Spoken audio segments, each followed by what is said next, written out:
Mm. So, I think I look quite nice today. I don't know why, because yesterday was kind of a long day. Couldn't find a place to sit down and have a cocktail. But maybe I slept really soundly last night, and somehow I think I look kind of um, nice today.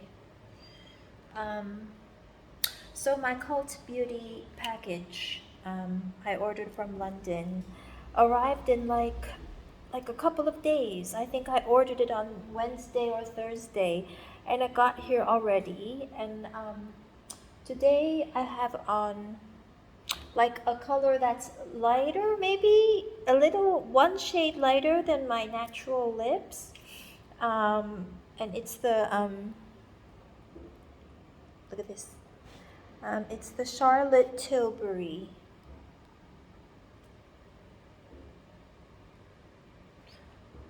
It's the Charlotte Tilbury, um, called Kissing. Um, and the color is Penelope Pink. Ooh. I wanted another color. I think they had the original Pillow Talk color, but that's too dark. It's too. But this color is a lipstick. It's a lipstick, so it's like it's not sharp to draw on, but I really like the color. Um, the color of this is, yes, Penelope Pink, a shade lighter than Pillow Talk. So I like this, but I think there's another way. If I just get like a lip brush. Ooh, there's somebody there talking. It's a faceless, nameless voice talking outside. Who I had no idea. But yeah, if I just use like a lip brush, which is fine, and then I apply that color of the lipstick. I brush the lip brush onto the lipstick, and then I put it on my lips. Cause I don't like anything smudged on my face. I don't like anything. Um, I mean, I love makeup, but nothing too weird, you know. I have light makeup on today though. Just just this Charlotte Penelope Pink. Nothing, nothing. See. I have to do my brows a little bit. Um, yes. So sometimes I hear these voices. I hear these voices outside, but nobody knows who's talking. Nobody knows who's talking outside. Nobody knows who's talking outside, and nobody thinks that the voices talking outside um, are talking to anybody inside. Nobody recognizes the voices outside. And I asked a couple of people. I asked my friends, my family. I even asked my doctors, just, out of curiosity. And everybody says that, if you can hear voices talking outside, you know, just as a joke, maybe it's just the voices talking in your head because, you know, nobody recognizes who's talking outside. I asked everybody who's talking outside, and everybody said we don't know. Who knows who's talking? Maybe there's nobody talking. You know, I can't hear it.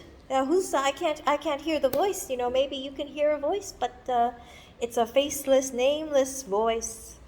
You know, many faceless, nameless voices outside, and so nobody can put a face, a name, and therefore nobody will listen to them, let alone look at them, because who are they? people think there are no voices, and maybe I'm just a little bit bored. Let me ask the security guard. They 貴姓㗎？你姓朱㗎？我想問你，你有出邊講緊嘢嗰啲人係邊個啊？呢度出邊。你有冇聽到出邊有人講嘢啊？冇。咁你從來有冇聽到人哋喺出邊講嘢㗎？咁會有嘅，但係就而家冇。我係邊個嚟㗎？唔知喎。你都唔知㗎？唔知。或者你覺得悶，你自己聽到啲嘢咯。Yeah, see nobody knows. They said sometimes, this guy just said sometimes you can hear somebody talking outside, but right now there's nobody talking. He said now there's nobody, and sometimes maybe you hear some voices, but 你唔知係邊個。But sometimes you can hear voices, but you don't know who it is. But right now, there's no voice you can hear outside. So, yeah, see, he's folding his arms. No, nobody. I've asked every single person in my life who I know. Who are the voices sometimes that because people told me, well, there's a lot of construction going on outside, so that's why there's construction work. So it's a little bit loud. So often in my apartment, I can hear some construction work going on because they need to do renovation. Because you need to do renovation, so they need to do renovation. Well, you don't. I mean, you need to do renovation, so you make noises. But yes, we don't recognize what it is. We never will, not right now. But yeah, maybe because you need to do construction, maybe, construction, whatever you need to construct, whatever lack of structure or construction, or maybe just, I don't know, maybe you're trying to, you need to renovate your house, but somehow you can never properly renovate it. Or you want it to seem like somebody else's apartment and you cannot achieve it. So sometimes there's construction work or whatever, noise going outside. Faceless, nameless.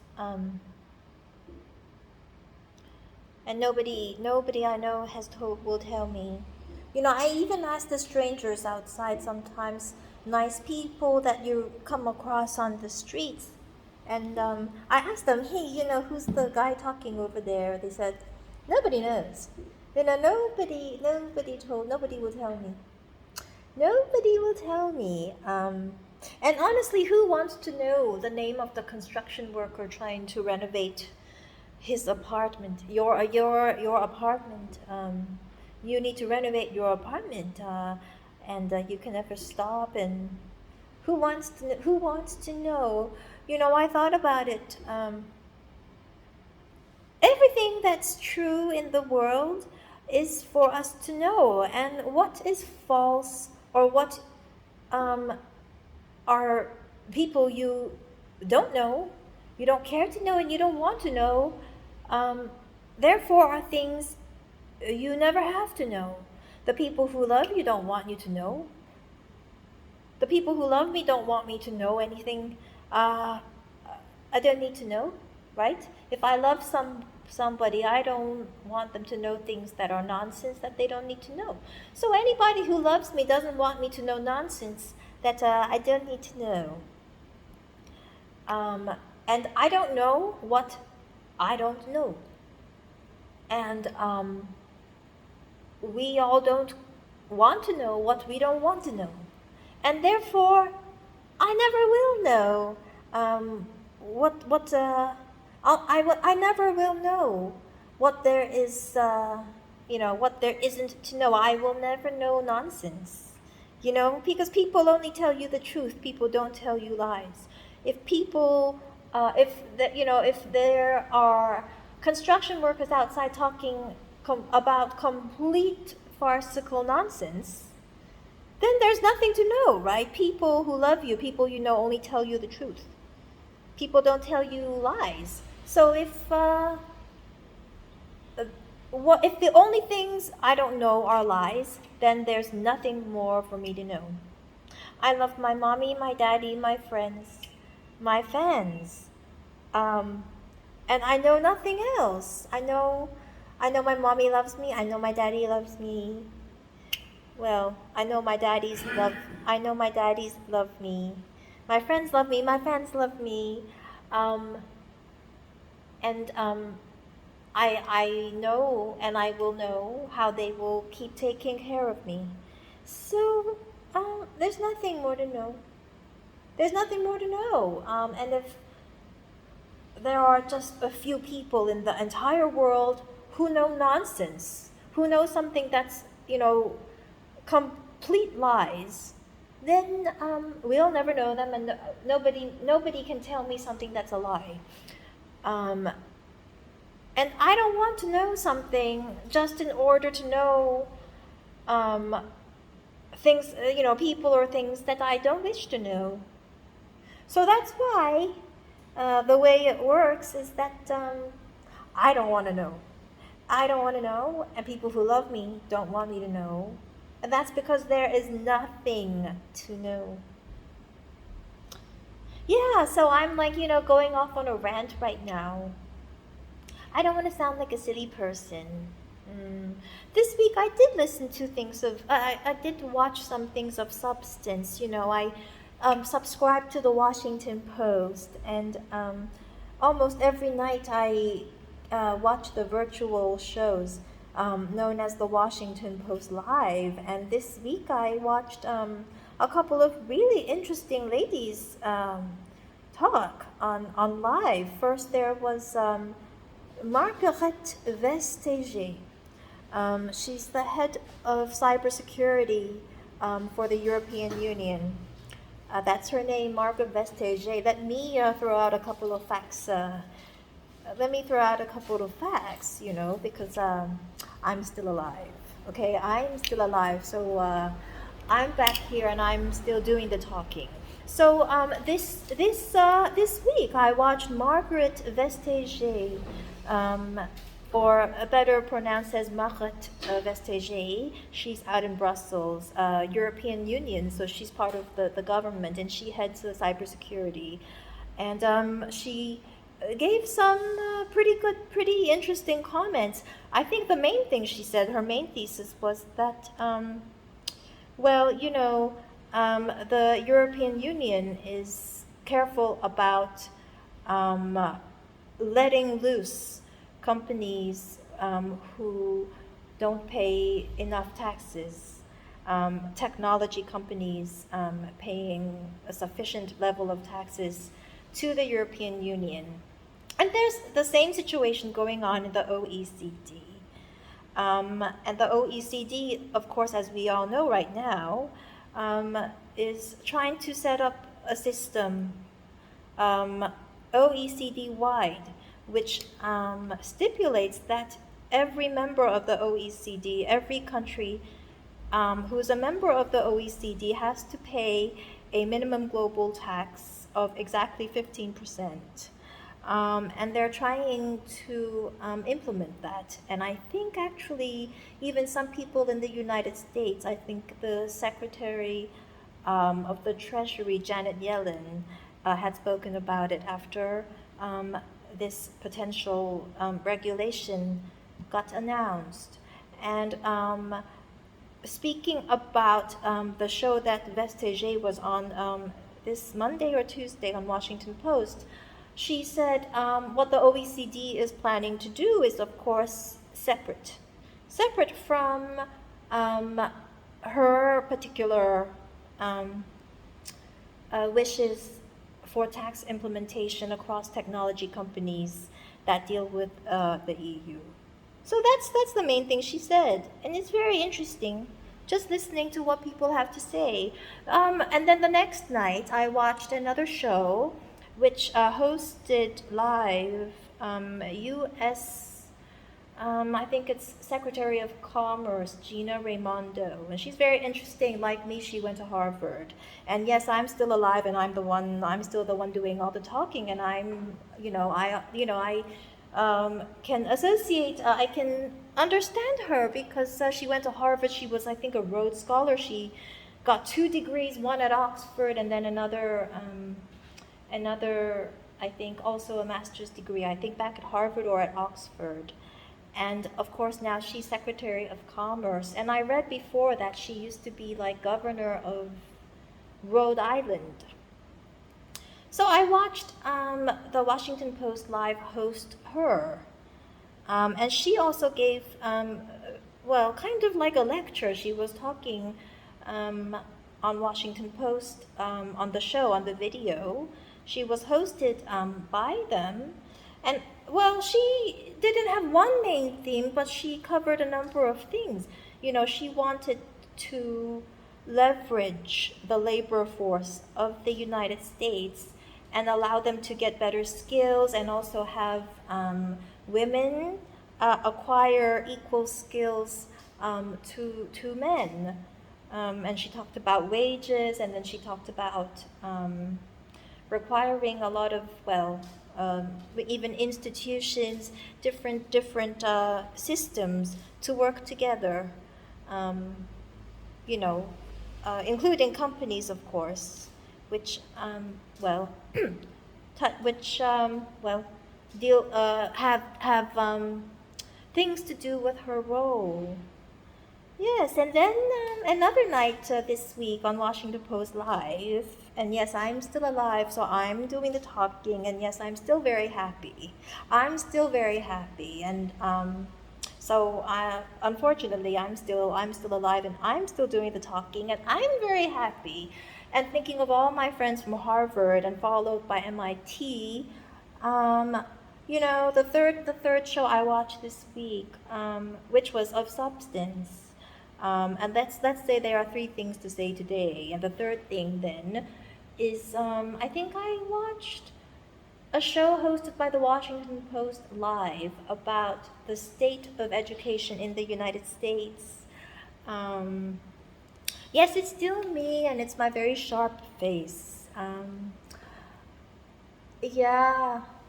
Unfortunately, I'm still very much alive. Well, yes, and that show on education, the third show, there were two people hosted, or 2 or 3, talking about the state of education in the United States. And it's very interesting, talking about, income inequality. Thinking that there should be a dialogue about ways to address that.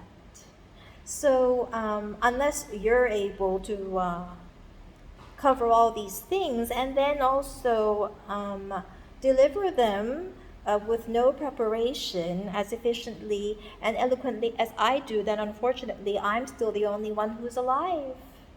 Of course, I'm still the only person talking in this room today. Everybody's feeling fine. But yes, so I'm still feeling very, very happy. And all my friends from Harvard, especially all of us, class of 2002, close to 1,600 people in our class, we're all still alive. And I have to at least also thank my high school because I had a really good time in boarding school in Andover. I made a lot of friends. I was very outspoken. I did really well in boarding school. I wasn't homesick. I made sure I did every single thing, socially, politically, musically, and academically to make sure that I would get into Harvard without my parents giving a donation. And my parents could give a donation. So, I'm still very much alive. So unfortunately, it's still me, and I'm very happy. I'm still happy, and I'm still alive. And the video is now going on to 19 minutes and 40 seconds, and it cannot get past 20 minutes. So we're gonna stop it right there. Don't be silly. Don't be silly. Don't be silly. Bye.